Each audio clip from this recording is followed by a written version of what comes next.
বন্ধুরা, অনেক দিন ভিডিও দেওয়া হয়নি এবং ভিডিও না দিতে পারার একটা কারণ হচ্ছে যে আমার ফোনটার স্টোরেজটা পুরো গেছিলো, মানে ফুল হয়ে গেছিলো, যার জন্য দেওয়া হচ্ছিল না। তো সেই জন্য ইমিডিয়েটলি একটা ফোন কেনার খুব প্রয়োজন ছিল। তো আজকের ব্লগটা আমি তোমাদের দেখাচ্ছি যে কোন ফোন কিনলাম, কীরকম ফোন কিনলাম, কত পড়লো, সেই নিয়েই আজকের যে ব্লগটা থাকবে। চলো, এবং তোমাদের সঙ্গে একটা খুব ইন্টারেস্টিং অভিজ্ঞতাও আমি শেয়ার করব আজকে। তো কাছের যে আমাদের শপ, সেখান থেকেই আমি কিনলাম এই ফোনটা। দেখতে পাচ্ছ ওপো A6s 5G। এই যে গোল্ডেন যে মডেলটা দেখতে পাচ্ছ, এই গোল্ডেন মডেলটা আজকে মানে আমি কিনে নিয়ে এসেছি। এটা দাম পড়লো হচ্ছে টোটাল 19,000 সামথিং দাম পড়েছে। আর আগের যে ফোনটা ছিল আমার, ওটাও ওপো ছিল, কিন্তু ওটা 4G ছিল। ঠিক আছে, তো সেই জন্য একটা 5G ফোন কেনার খুব প্রয়োজন ছিল। সবথেকে বড় কথা হচ্ছে স্টোরেজটা খুব কম ছিল। ওটাতে 64 GB ছিল, এটাতে 128 GB রয়েছে।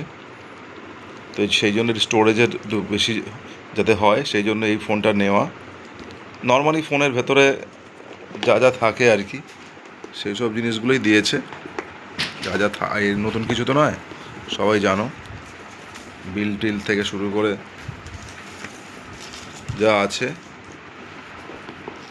সবই মোটামুটি বার করা হয়ে গেছে। নতুন করে কিছু দেখারও নেই, এর মধ্যে যা থাকে।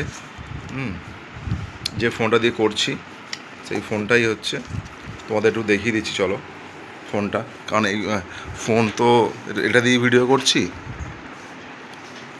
তো এই হচ্ছে ফোনটা, দেখতে পাচ্ছ। ফোনটা মোটামুটি খারাপ না, দেখতেও খুব সুন্দরই মোটামুটি ফোনটার।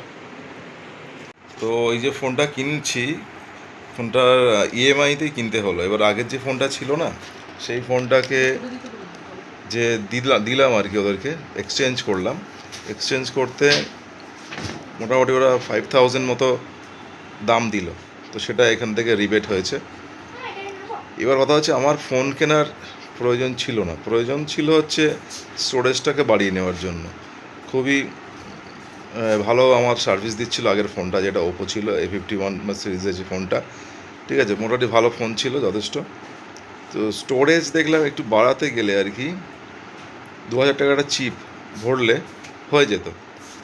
কিন্তু যা হয় আর কি, আমি একটু ফেঁসে গেলাম বলতে, যে ওখানে গিয়ে যখন ওদের বললাম আর কি, যেরকম স্টোরেজটা যদি বাড়িয়ে নেওয়া যায় তাহলে নিশ্চয়ই হবে। কিন্তু দেখা গেল ওরা তো আর স্টোরেজ বাড়ানোর জন্য করবে না। ওরা আমাকে বললো, ইনসিস্ট করলো, এবং ওদের যে সেই কথার কায়দায় ফাঁসিয়ে দিল যে না, ফোনটা নিন, ওই চিপ ভরলে সেটা আবার কিছুদিনের মধ্যে ফুল হয়ে যাবে, এইসব বলে। এবং আমি এরাও ঠিক করেছিলাম যে পরে নেব, এখন না হোক পরে নেব। তো ওরা একটা ট্রিক বললো, এটা আমি জানি না সত্যি কি মিথ্যে, যে আমাদের লগ ইন হয়ে গেছে, আপনাকে নিতে হবে, না নিলে আমরা এখন লগ ইন করে ফেলেছি, ইএমআইতে আপনি নেবেন বলেছেন, হ্যাঁ বেরোতে পারবো না, এরকম একটা কিছু বললো। যাই হোক, বলতে প্রথমে বলেছিল যে 3,500 টাকার মতন দাম দেবে।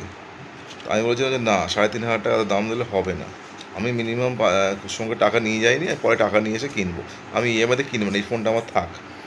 তোরা বলছে কত দেবেন, আমি তো বললাম যে মিনিমাম আশা করছিলাম যে 5,000 টাকা আমার দিলে হয়ে যাবে। তো সঙ্গে সঙ্গে ও কিন্তু রাজি হয়ে গেল 5,000 টাকায় দিতেই। বলছে ঠিক আছে, 5,000 টাকায় দিয়ে দিচ্ছি বলে ইএমআইতে ব্যবস্থাটা করে দিল। নাহলে আমি এমনি কিন্তু ইএমআইতে কিছু কিনতে খুব একটা পছন্দ করি না। এটা মানে কি বলে, দায়বদ্ধতা থেকে যায়, বার্ডেন থেকে যায়, যে প্রত্যেক মাসে 2 তারিখ হলে ওই যে টাকাটা কাটতে শুরু করবে অ্যাকাউন্ট থেকে। এই সিস্টেমের মধ্যেই আমি পড়তে চাই না। যাই হোক, আবার ফেঁসে গেলাম, কী করা যাবে। এখন আপাতত 8টা ইএমআই আবার দিতে হবে। তো আমি বলবো বন্ধুরা, ঠিক আছে, আমাদের তোমরা যারা ফোন টোন কিনবে, যদি পছন্দ হয় টাকা দিয়ে, টাকা জমিয়ে ফোন কিনে নাও। ঠিক আছে, যদি দেরি হোক, ইএমআই চক্করে গেলে মুশকিল। ঠিক আছে, তো কীরকম লাগলো আজকের এই ফোনটা আমি জানি না তোমাদের, আমি কিনেছি তাই তোমাদের সাথে শেয়ার করলাম। ওকে, বাই বাই।